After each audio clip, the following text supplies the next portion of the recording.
Okay. So, hi guys. On today's episode, I have Miss Karen Allen, and I met Miss Karen. Well, to be honest, we haven't actually met in person before, uh, but we've been communicating for the last set of weeks, and she was recommended by another guest who's going to come on the show later on, and actually, after he recommended, I knew who she was. I'd seen her on my laptop, so it was just like, oh, okay, I'm connected with a celebrity, hey, and connected. Yeah, you better claim your crown. And she exactly, and she's been so warm, and I've been patient. She thinks I've been too patient, but I think things are coming, so I'm excited about this conversation.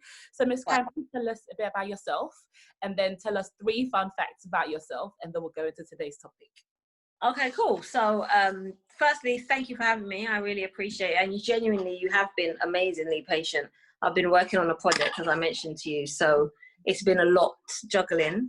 I'm a mother of 5. I have 4 boys and a baby girl. My children range between the age of 17 to 4. So I've got a 17, 15, 13, 10 and a 4-year-old. The baby girl is the baby, and she thinks that she runs the whole household. So my life is very busy. I currently also foster 2 children. So I have 7 children in my household, which is crazy. I know people do say it's crazy. Yeah, I spoke with my eyes, guys, just in case you're listening. 7 in 2020. Go on. So I've always worked around or in the field of young people in some capacities, even since I was myself as a teenager, from babysitting to youth groups to setting up organizations, campaigning, activist work. So I'm always doing something around young people. I'm an author, I'm an international speaker, I'm an actress. As Amani's mum in the short film Amani, which was a phenomenal privilege. And playwright. So there's a lot of things that I do. I call it my coat of many colors. People often say, what do you do? And my answer is usually whatever God wants me to do next. Right. So in terms of my children, I have, we're going to get into it as we go along. But my eldest son is a creative writer. He's just phenomenal. He's just released one of his songs, probably, I think it was last month, on YouTube. And they vary in their gifts and their talents. One loves to cook. One is a business head. My daughter, she just loves to chat. God bless her. She's starting out. She's next week. You're gonna catch her on the show on TV. She's not talking for no reason, you know. She loves it. People say all the time she was born talking. She came out talking. Seems like she's always been that. So yeah, in a nutshell, that's who I am. And I run my own business called The Place of Dreams, and it really is. I call it like a community empowerment center, but not with a physical building. It's where we do we do coaching, we do consulting, we work a lot with the creative arts in terms of what we create, like I said about the play and other projects that we work on. And I launched in 2017 a campaign called Time for Change, which was around the whole gun and knife crime situation with young people, and that's evolved into being also workshops that we do alongside the themes that were raised in the play that we wrote. So there's a number of things that I do. Yeah. And I mean, at some way, somehow it's centered around young people and the whole generational thinking and everything. So amazing. Yeah. Amazing. So did you add your fun facts in there some way? No. Some fun facts. Fun. Yeah, it is fun. It is fun. We're gonna speak in faith. It's fun. Yes.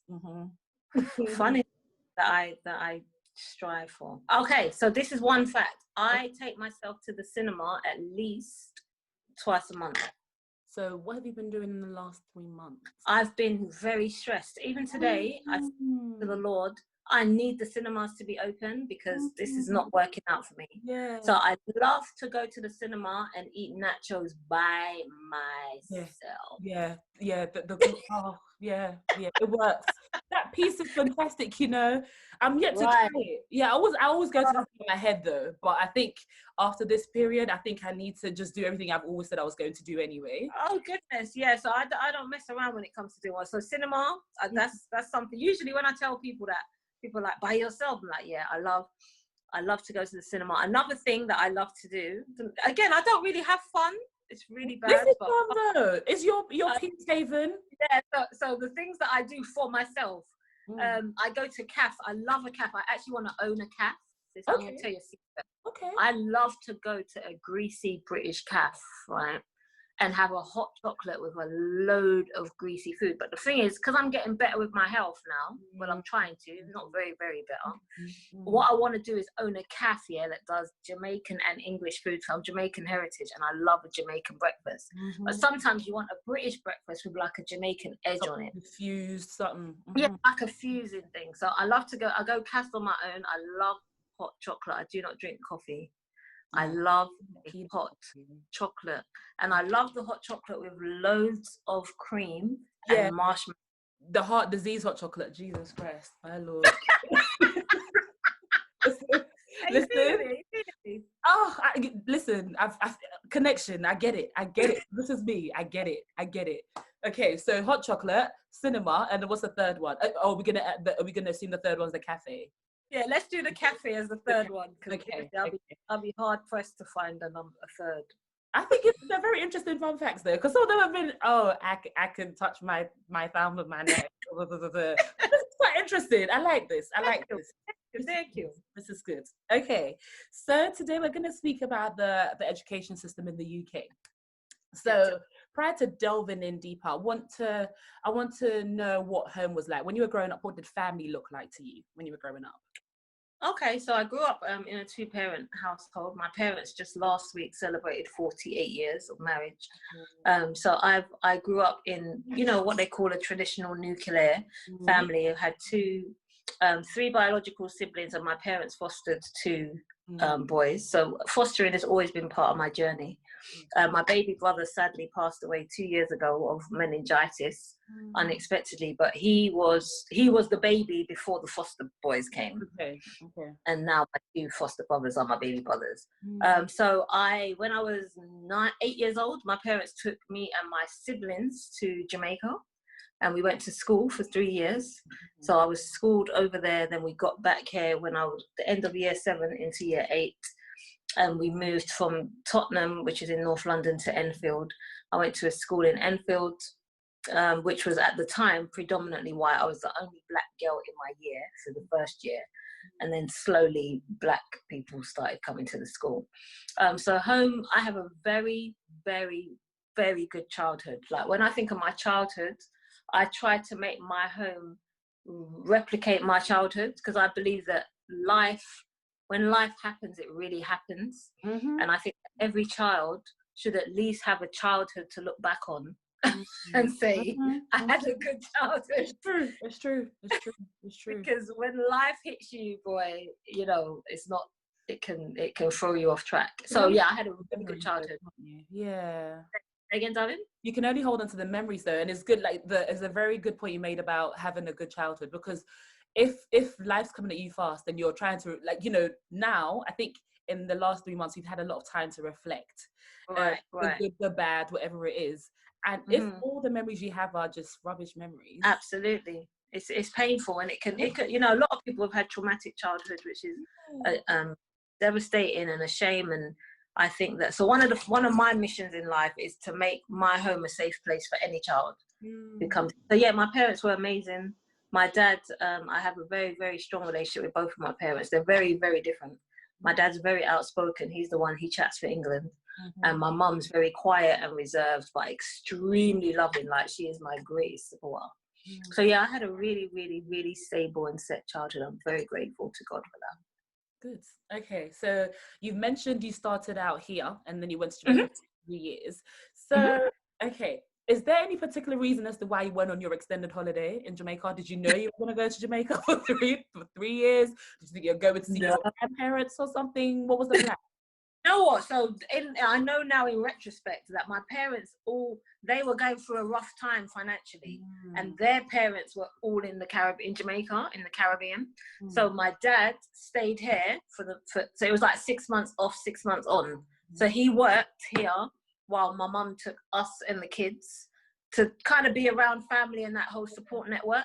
Yeah. So that was the reason why we went there. At the time, they didn't sit us down and say, we're going for 3 years. I don't even think 3 years was the plan, to be honest. I think it was meant to be a 6-month thing. And then we just ended up staying for 3 years. And then we came back once they kind of found their feet and got settled. And how was that experience? Because initially, I mean, essentially, when you're going back, you're like the international kid. So how was that settling in? Because at the age of 8 or 9, you can speak. You have your opinion. Oh, yeah. So you're going from all you have here, different types of weather, all this, I don't know, lifestyle you have, and then to go to Jamaica and you're like looking around like, okay, yeah, how did that make you know what? I loved it. Like, my brothers will tell you different stories, but I was vexed to come back. I for my hit Jamaica, I loved it. I loved the food, the sun, the sea, the sun, the accent, the music. Like, I still love all things Jamaican. Reggae music is me. Jamaican food is me. I absolutely loved it. When I think back to it, yeah, I can't. Again, bad memories are not there for me in Jamaica. Yeah. It was in the coming back here to the cold, to the. I was traumatized coming back, and having to fit back in to the British. But in terms of that transition, for me personally, it was totally fine. Loved it. Gosh. Okay. So you've come back probably age 11? Yeah, just going 12, yeah. Okay. Oh gosh. Okay. So how perfect is this conversation? Okay. So you've left your friends in primary school. You've made new friends in a completely different country. It's not like you went to France. You went to the other side. Right. How many hours on the flight? Probably 8 or 9, I don't know. And then you come back and you're not with the same friends, but you're having to build a new friendship altogether in a secondary school. Tell me about that experience. Yeah, that was horrific. Coming back, because the Jamaican school system, I don't know how much you know about, it's very different from over here. So you're schooled according to your ability, not your age. Yes, that's the same in Ghana as well, yeah. And on top of that, well, back then, I don't know if they do now, that you would get beat by the teachers. You know, there was no detention. You would just get licks. Yeah. So thankfully, I was very academic. So if I did get beats, which I did a couple times, it was mainly for my mouth but not for my learning skills. So I was 2 years ahead of my age in Jamaica. So when I came back to the UK, so technically I would have come back and gone straight into year 9, but I would have been 11. Yeah. So I was in year 9 in Jamaica. Then here they school you according to your age. So they put me back 2 years and it just wrecked me. I tell my dad even now, like, that was the turning point to my whole mindset. I developed a mindset that said, what's the point? What's the point? What's the point? So from then on, like, all my reports will tell you, Karen can do it, but she don't try. Because I was so upset that they put me back. And I was in a class with what I call dumb kids. Like, well, they're behind, 2 years behind, yeah. Right. Yeah, and the work that they were giving me was ridiculous. And yeah, it was very, very, that was my first, when I think back at it, that was my first experience with trauma. Like, that was traumatic for me. But yeah, I just didn't like it. I wasn't challenged in the class.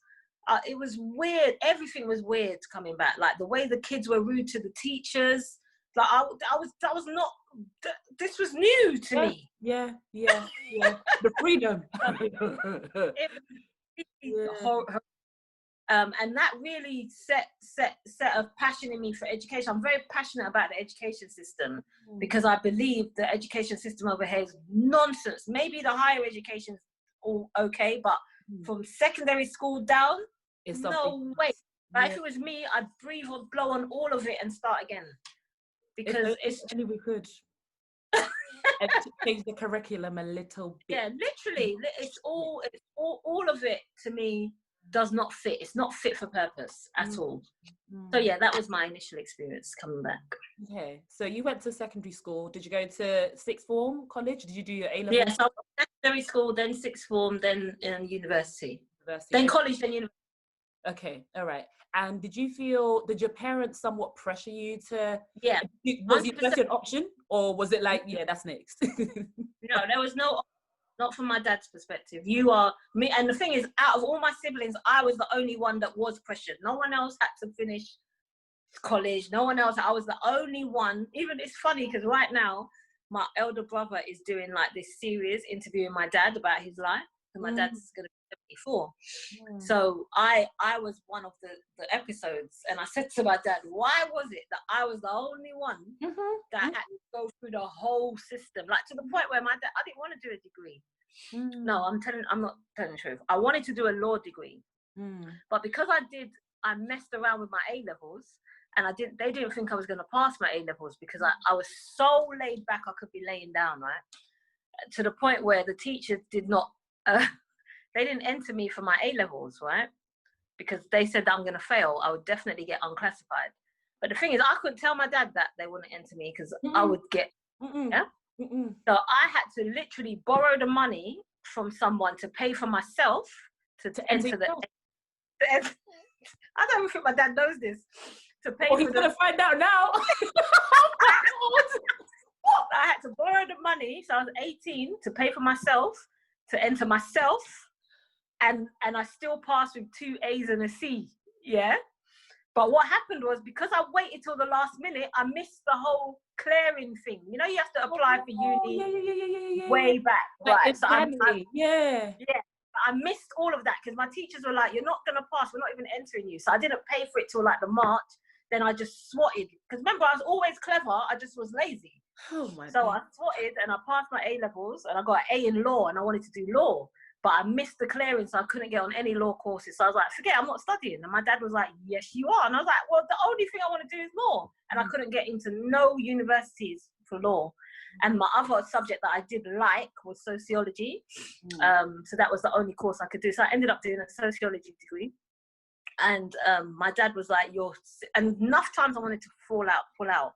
I just thought it was just long and boring and blah, blah, blah. My dad was like, his whole thing was, you are going to take that picture. Do you know what? I get it.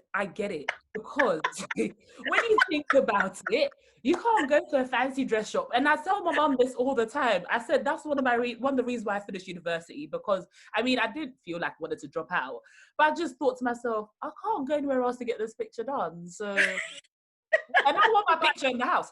Like, my sisters have done it.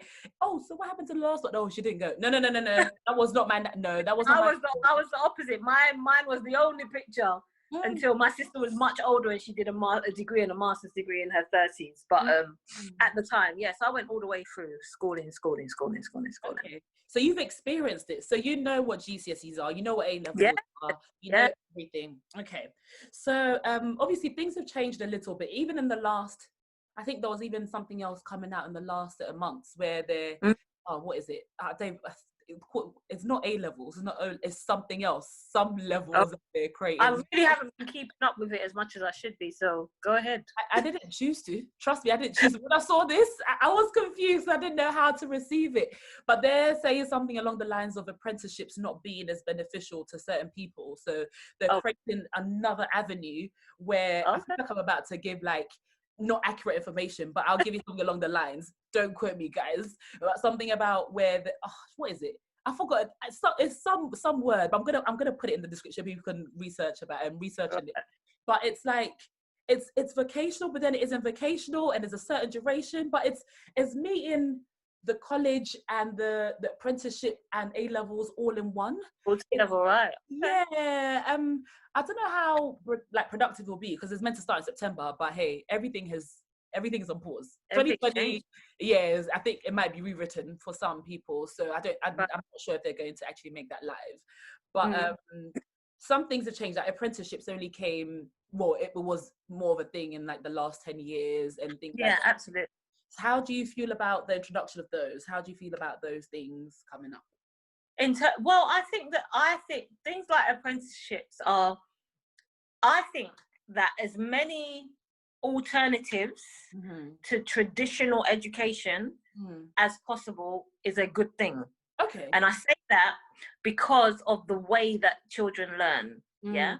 So I was the kind of child who, I could retain the information, regurgitate it and pass an exam, and then you could ask me next week and I don't know what on earth you're talking. No, you learn for the moment. That's it. I didn't learn because I was interested in what you're teaching me. I learned because I knew I had to pass the test. Now, the thing is, remember, I've got 5 children, so I've seen them learning differently. So I've got one son who's very much like me. Like, he will get it, pass it, and blow it out the window. I've got another son, it takes him very long to get it, and he works very, very, like, this son, literally, sometimes he brings me to tears because he works so hard and he'll still just pass.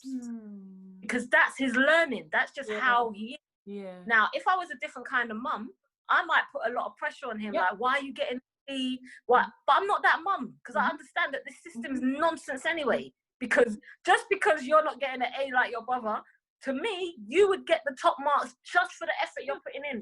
Because I see the graph that you're putting in. So what I'm saying is, I believe that as many alternative ways of getting to the goal should be available to young people, so that people don't feel stupid or inadequate or inferior because they can't go that way. I saw a quote years ago and someone reposted it just recently, and it's where there's all these animals like a giraffe and a monkey and a dog and a cat and a snail, and then the teacher is saying, now today's test is to climb up the tree. The first person to get up the tree will represent the most clever person. And you're looking at all these animals and you're like, well, that's ridiculous. Because to have every one of those animals take the same test is ridiculous. That's how I feel about the education system. So I think the introduction of things like apprenticeships or whatever it is that allows this person over there to do their best and that person, I think that can only be a good thing. I think there's more variety when you get to age 16 though, don't you? That's where you get options. But I think I don't know, maybe it's an opinion, but I genuinely feel like the education systems, I speak more for secondary, primary, but secondary school, I'd say that it's built for the average student. And I think it's convenient. So if you're a scholar, you might think it's too slow. Like, you might think it's actually not great right now. And then if you've got someone who's got other like learning difficulties or whatever, the school might translate it as a rebellion, or they don't listen, they don't focus in class, XYZ. Like, I'm more of a visual learner. If you tell me something, no, it's not happening. But I'm one with a notebook with colors in there. That's how it works for me. Do you know what I mean? If it's not visual, if it's not cute, if it's not pretty, it's not popping. It's not happening. That's me. But I think I don't know if it's too much to ask for the government to look at different learning styles at a younger age. I don't know. I don't think it is too much to ask. I think that the government prioritizes what they want to prioritize, and them is just not a priority. So one of the things I did when my oh, sorry, you still there? It's fine. You're here. Sorry. I've got you. So one of the things that I did when my eldest would have been 12 or 11 is I took all of my kids out of school and I homeschooled for 2.5 years. So all 5 of them. No, 4, because I didn't have baby at the time. So all 4 of the boys, I took them out of school because I'm very passionate about education. And I think that, and I did research into homeschooling for about a year prior to that, maybe 18 months. And I think what turned me on to homeschooling was I used to travel a lot to the US, especially to go to conferences and events. And I used to meet a lot of people who homeschooled their children. And it just, well, you know how God works anyway, he orders your steps. And every time I'd be impressed by a child, they would say, oh, I'm homeschooled. And it just started to just prick my ears, like, wow, you're homeschooled. So I started doing some deep research into it. When I came over here, found out, is it legal? What does it mean? Etc. etc. And then I made a decision. My husband and I at the time, because my husband and I are no longer together, that's a whole other podcast. But my husband at the time. I'm trying to keep my cool, trying to keep a straight face, trying to be professional. But I don't like what you do. When you spring up like that, I don't like it, okay? Go on. So we decided that homeschooling was the way forward. And what made my final decision, right? Well, like I said about my eldest, he's very creative, quite outspoken, especially back then when he was younger. And one day I went to a parents' evening, I was talking to his teacher, and she began to describe him to me, and who she was describing, that's not your child. I could not relate to what she was saying. To the point where I'm just looking at this woman like, Then it dawned on me, because remember, I've been doing my homeschooling research. I was like, wait, if this woman, if that's your perception of my child, that's how you're going to teach him. That's how you're going to expect from him. That's what you're going to get out of him. Yeah, yeah. And that day, I went home and wrote a letter and told them my children will not be coming back to this school, and I took them out for 2.5 years. And what impact has that had on your boys? 4 of them. Oh my God. Now my children are those children who people are like, where did you go to school? Okay. Because for the 2.5 years, and that's, trust me, homeschool, I'm a homeschooling advocate, but it is hard work. Like, you have to have a grace to homeschool. Like, right now, we're all supposed to be homeschooling, and I'm not even homeschooling now. I'm like, I ain't got that grace. That grace was 3 years ago. But at the time, what I did was I created my own curriculum. So we would do the core subjects like maths and English and a bit of geography and a bit of history, but it would be based around things that me and my husband were passionate about at the time. So it would be personal development, it will be money management, it will be entrepreneurialism. Do you know what I mean? Things like that we wanted to need. Right. Our faith, do you know what I mean? Our walk, all of those things we would instill in the daily curriculum and let my children know that these are the priority. Do you know what I mean? Like how to home eggs, in terms of, just looking after and managing and all of that stuff. So the other stuff that was the supplementary to me. The maths, the English, those were okay, but those were not my focus. So in those 2 years, I spent a lot of time drilling into my boys about character, attitude, determination, not giving up, willpower, those kind of things that I know are going to far outweigh any Pythagoras theorem or whatever it is they want to teach you. Right. So then when we moved from Kent, because at the time I was living in Kent, when we moved from Kent to London, I found a small private Christian school. So they'd been homeschooled for 2.5 years. Then I found a small private Christian school. So there was 32 children in the whole school.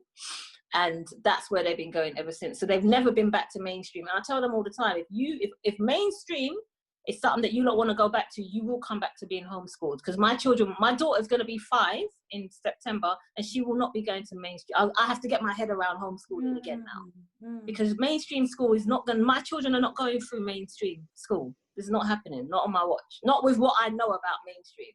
Yeah. But the thing is, okay, so this is very interesting. Oh my God. Okay, so number one, I mean, homeschooling. My thing about homeschooling is, my query. I'm not against it. Like, I just homeschooling. That's like super woman or Superman, whoever. Because I'm just like, are you studying the curriculum before you come and teach the children? How does this work? Like, for the group of people that want to think about it, how does it work? Yeah. So let me tell you the common questions, right? Common questions are like, but what about like your children's social skills and social interactions, which usually I would laugh at, because I'm like, dude, I've got 4 kids, they can socially interact with each other. Yeah. But outside of that, there's friends and families. Also, there is a huge, and you're going to see the rise in this after pandemic, there is a huge homeschooling community, So when you tap into the homes, it's called Education Otherwise. When you tap into it, you literally, so we used to do things like trampolining with other homeschoolers, swimming with other homeschoolers. So there's other people in that world. Do you understand? And they would do things like art and crafts clubs. So you're homeschoolers, but you use your skill set to pull your skill set. So that element of it keeps the social interaction going. That was one of the common questions. The other common question was what you just asked. What about the curriculum? I'm not smart enough to homeschool. Science. Yeah, so again, it depends on what level you're at. So my children were still in primary school at the time when I was homeschooling them.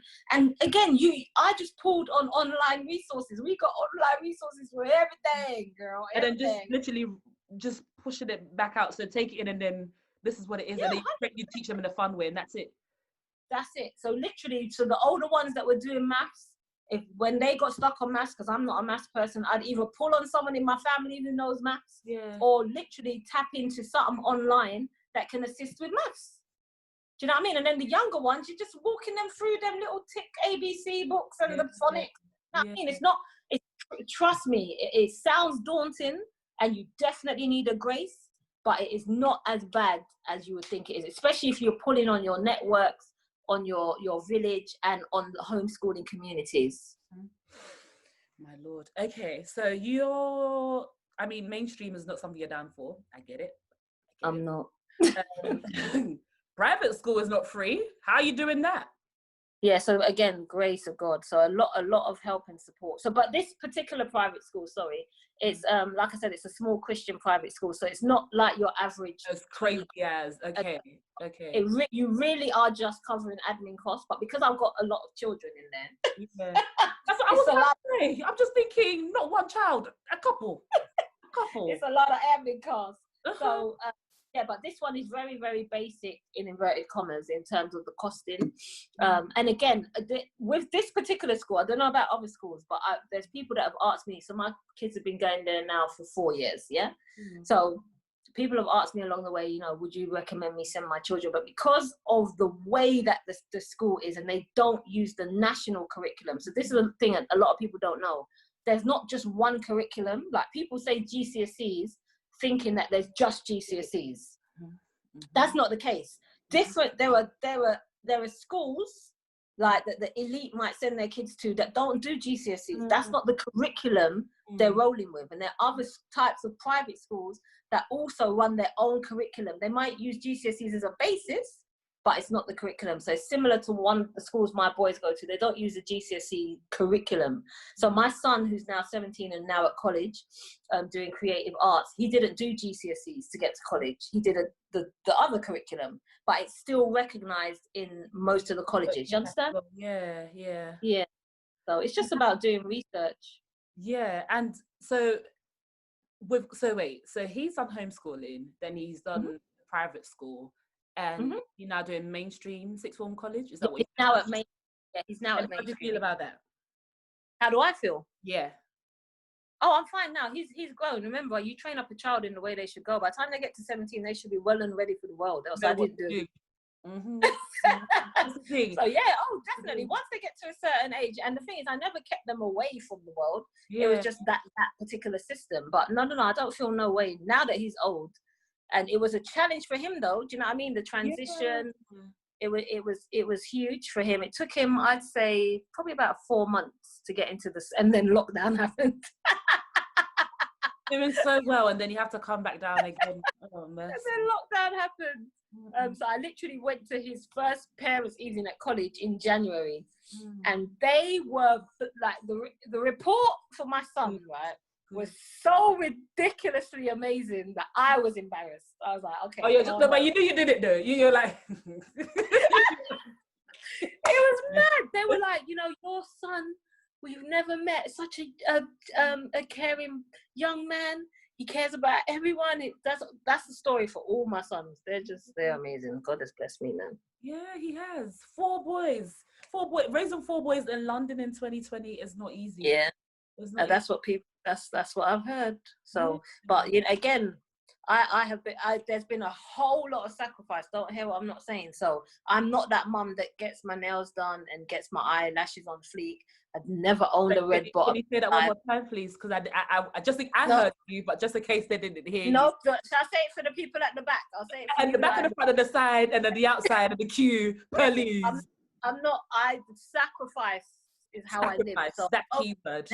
Ask my children, because I'm a preacher and I'm a teacher and I speak. So when I'm going out to preach and teach, I will buy stick-on nails from Primark for £3. I will stick them on, sister. Yeah, I do not get my eyelashes done. I will get the most I'll do is get my hair did if I'm going on occasion, and I don't own red bottoms. I do not buy name brand. If I have a name brand, it's because someone has blessed me with a name brand. Yeah. Not that I'm against it. I don't hear what I'm not saying now. If you want to buy me a name brand, sacrifice. That's the key. Yeah. But my sacrifice has meant that I've been able to be with my children. Yeah. Where some people, unfortunately, their lifestyle doesn't afford them that privilege, or because they want to live a certain lifestyle, they don't take advantage of that privilege. But because I sacrifice, I've been able to be there. I love. That's why I wanted you to repeat it again. I mean, some people are able to do the nails, lashes. They can do all of it. I think with me, I think personally, mine is more laziness. So it's just I just can't be bothered, you know. But I think the reason why I wanted you to repeat that as a sacrifice. I remember my mum told me this. I think probably about 10 years ago. I was babysitting somewhere, and she's just like, when you the moment you have a child, like it's not about you anymore. It's not about you anymore. So all your dreams, all your plans to go here, do that. No, it shouldn't be the case. It shouldn't be, and you shouldn't trade that until I don't know, because my sister's the oldest one, she's 42, and she still calls home every day, asking my mum for recipe this, that. Like, listen, she's married with 3 children in America, right. But she's still do you know what I mean? And my mum says all the time, and I didn't get it before. I was like, what do you mean sacrifice? So if I want to go out on a date with my husband, like, and you take the child for the weekend, she's like, I'm happy to do it, but just know that it's just that. All of those things are added blessings. She's absolutely right. I think that you become your life becomes secondary, and it is a hard balance to try and still keep yourself, especially when the kids are younger. Because I had at one point 3 under the age of 4. So when they're younger, I mean, even I'm just thinking now, the 7 in your house, that's more than basketball on the thing in the now, because that's a lot of okay. So I feel like we'll talk for ages. I knew we had to do a part 2 of this, but no, we'll go into it. So what do you think can be changed in the education system for them? So the people that can't homeschool, suppose you've got a parent who is maybe like, both parents have to, work, so they can't afford to homeschool, and they can't afford the private education, so they have no option but to send their children to mainstream.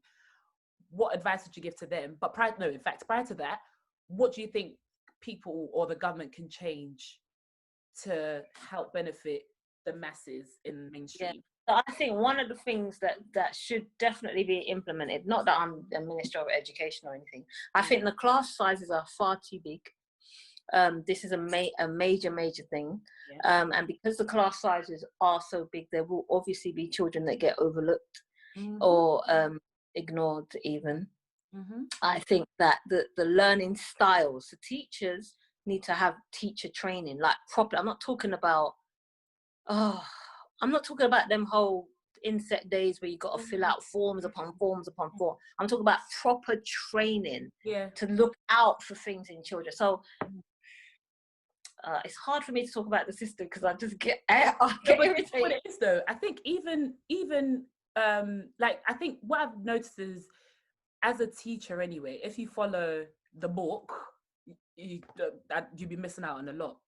Because I'm not sure if diversity is even taught in like racial diversity. I don't think that's even taught in the curriculum for BBC or Teach First. Right, and this is what I'm saying. Like, the lack of teaching and training is abysmal to me. Like, and I'm talking about, and again, I'm not just talking about academically. I'm talking about across teachers going to a room and noticing that Johnny seems a bit down today, and Johnny's not normally down today, not down like this.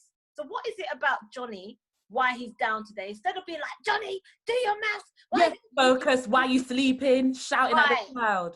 Right, because you're trained, you're able to discern. You know what, Johnny? Come over a minute. What's going on for you? And you can find out that Johnny watched his dad bust up his mum last night, and he couldn't sleep because he was crying all through the night. That's why he can't focus on his maths. So these are the things that. No, it's no. I get it. I'm yet to start my training. And even that, like, I've heard certain teachers ask questions like, so is that child a bit all right? Or what do you think it is? Bit shaky. And I'm like, have you even read the child's file to see the reason why he's acting the way he's acting? Do you know what I mean? Right. Anyway, sorry, it's about you this time. So there's a lot the government can do, man. And the thing is, it's not even a lot. It's just a lot, and it's simple, but it's not a lot. Do you know what I mean? Just little tweaks here and there. So that's for the government. That's for a whole different conversation. Now, the parents, this is one thing that I would do at home. What do you think they can do? What power do they have? What power do they have? But it's even more than at home, There's a book that I read once called Gifted at Primary, Failing at Secondary. I cannot remember the name of the guy who wrote it. Well, but he was specifically... I need it too. Yeah, he specifically talked about black boys. And he said why statistically they come out on top at primary, and then they come out at the bottom at secondary. And he was talking about why is this? And he talks about the transition between parents taking their kids to school in primary age, engaging with the teachers, finding out about how was his day today, all of that. And then when they get to secondary, it's hands off. So now they go to school by themselves. You don't even know the teacher's name. You don't really ask about homework apart from, have you done your homework? So he was, one of the things he said in the book, which always stood out to me, was stay engaged even when your child is older. So this is something that I say to people, you still got to know the child's tutor's name. The tutor should know you. The tutor should be able to call you when things are bad and when things are good. If you're finding out that they're only calling you when your kid's doing something wrong, you need to pull up the school on that. Because if you're only seeing my child when the child's doing wrong, then you're missing something in my child.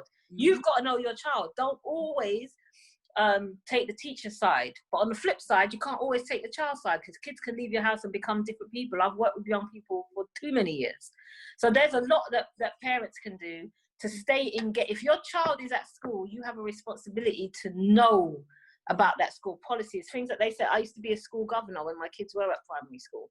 Just be involved in your child's school, because they're spending most of the day in the school. Do you know what I mean? Yeah. They come home, eat, watch TV if you're lucky, or play games, and then sleep. Because they're not they're not converse with you as much in secondary school. Yeah, not as much at all. You know, that you just get a grunt from them or whatever. And then little things at home, you know, and it's hard. Again, like I said, that's why I'm passionate about children being children and having a good childhood. Because when you got to work and pay the bills and graft, you know, ideally you want to eat dinner around the table, but you don't always get that. So if you can't eat dinner every day, then once a week have dinner around the table. Just try and have that connection going with your child, and everything. I always say to parents, don't be a hypocrite, because your child's watching you. Don't be a hypocrite. Don't do that. I think it's hot. What you just said made me hot. I said, don't do that. Oh Lord. Okay, so this is that was the message for the past gen. Yeah. So what about those that have just started having their babies, like the late 20s? Well, I'm making this quote. Just started having their babies, so late 20s. 30s. They've just started out. They know the system, but at the same time, they're probably scared. They're probably nervous. Their child is growing. Their child is growing up in the visual generation. What advice would you give to them? Yeah, do your research. We talk about in terms of sending them to a school. Yeah, the education system and them understanding it. Yeah. Do your research, and this whole watch the Ofsted report nonsense is nonsense. Yeah, by all means. But talk to people in your circle who are teachers, Talk to people who know the system. Like, I've got aunts who are head teachers, head of years. Talk to them, because they'll tell you what to look for, really. Because the Ofsted report can just be nonsense. It can be painful. It can't just be the Ofsted report. And do not be pressured, as hard as this is, by popular opinion. Just because, you know, people, all this nonsense. When I had my kids, I thought it was nonsense. Anyway, that's me being probably very judgmental. People moving home to go to a certain area to take your kids to a certain school. Do you think that's extreme? Huh? Do you think that's Do you think that's extreme for them to move all the way to, like, what area? I've heard, like, certain schools, and, like, they're never in London. Those schools never happen to be in London unless you're paying for it. But like grammar school here, grammar school there. It's extreme if you're just doing it to follow a trend. But if you've done your research and blah blah blah, and you know the outcome, but most people don't. Most people just follow. Oh my gosh, it's excellent. It has 5 stars, and it means nothing. Yeah. So what I would say to anyone who's up and coming, do your research, and just know that your child's learning is first and foremost your responsibility. It's not the teacher's responsibility. It's your responsibility. So even if you find the best school with the best teachers, with the best after school clubs, doing the best it's still your responsibility to be engaged in your child's learning. I was saying to my son just yesterday, remember we're supposed to be homeschooling right now. Yes, we are. My brother took my son, who loves to cook, to an allotment for the day. So the teachers, I don't know, well, you have you got children? No, it's not budget. No, so in most households, the teachers are either calling you or sending you something online or something like that. So I messaged the teacher yesterday to say, today my son's going to be at an allotment, so he won't be doing any work. So I'm not asking the teacher, nothing. No, you're letting her know. I'm letting you know that my son is going to an allotment today. Why?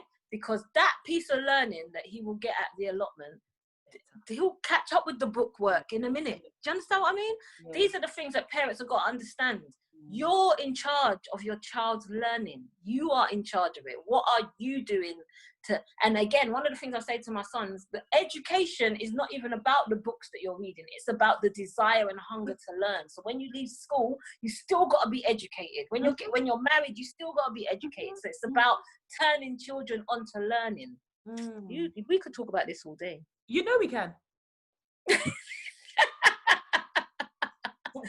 So, really yeah, that's what I would say to them. Be engaged, ask questions, do your research, and just stay connected to the learning of your child, to the education of your child. Okay. And to the future generation, to people in the system right now, they have no option. They're just flowing it. Yeah. What advice do you give to them? Yeah, definitely. I'd say alternative education. So while you're learning, learn on the side. Whilst you're studying, study on the side. So, and when I say study on the side, I'm talking about now it becomes about your own personal development. It's not just about science, law, physics. It's now about the alternative side of education that prepares you for life out. Right now, with the pandemic, you've heard how many people have lost their jobs. These people were studying for years for them jobs. Yeah? So, what does that tell us? That tells us that ultimately the traditional learning will only get you so far. And it's those who are creative thinkers, innovators, those are the people this is not impacted on. They're coming up with ideas. They're like, what? Pandemic? This means that. That's what I mean by alternative education, where it doesn't, whether you get a law first in the law or you fail law, because you got this other stuff going on over here, you know that you're gonna be good in it. Good. I like that. I like that. Oh my God, I like this conversation. Okay. So I feel like we've even answered all the questions. We've answered everything. Okay, let me even close the book. Okay, so parting words. You've given the parting words, the past, present, and future, Jen. I'm about to get all the books that you mentioned. Private, primary, the authors for you, yeah, everything. I'll Google it. It's fine. Okay, so, cool. Where can people find you? Where can people get to know more about the books you've written? Your if you're talking at any event, where can they find you? Like, where can they stalk you in a healthy manner? So I've got a website which is karenallen.info, info. So that will tell you about me and what I do. I'm on Instagram and Facebook as I am Karen Allen. I'm not on Twitter. I am on social media, but I'm not a fan of social media. So I usually do it kicking and screaming. But I do it because I realize that my voice needs to be heard. Yes. It's part of the assignment. Yeah. So yeah, I'd say Instagram, Facebook, and my website are the best places to find me. And my actual book that I've just written should be launched at the end of this month, God willing, if everything goes to plan. And what are your previous ones available anywhere to purchase? Yeah, so on my website, karenallen.info. Okay. Absolutely. This has been amazing. Thank you so much. Amazing. It feels like I've known you forever and ever. Amen. Thank you, honestly. Thank you so much. And I think you shed light on so many, like, I'm just hoping that parents will take it in as much as they should. I've not had my children yet because it's not my budget and other reasons, because probably God said got time. But I just feel like there's certain conversations that, like, you can't just follow what the system said you should follow. Right. Like, when the day and age where you don't need to pick up a big book called a dictionary or anything else to find out what's happening, you can Google it and find out in 10 seconds. And everything, you know. So I'm really happy you've touched on the alternatives of education and the alternatives of GCSEs and hammering other forms of education beyond the book. So I'm very, very thankful for your time. And you're welcome. Yeah, I'm going to put this out very soon today. Yeah, keep up the great work. Thank you so much for having me. And I look forward to speaking with you again and seeing you in person and squeezing you real tight. Sugar. Thank you so much. Bless you. Thank you. God bless you. You too. Have a good evening. All right. You too. All right. Bye. Bye now.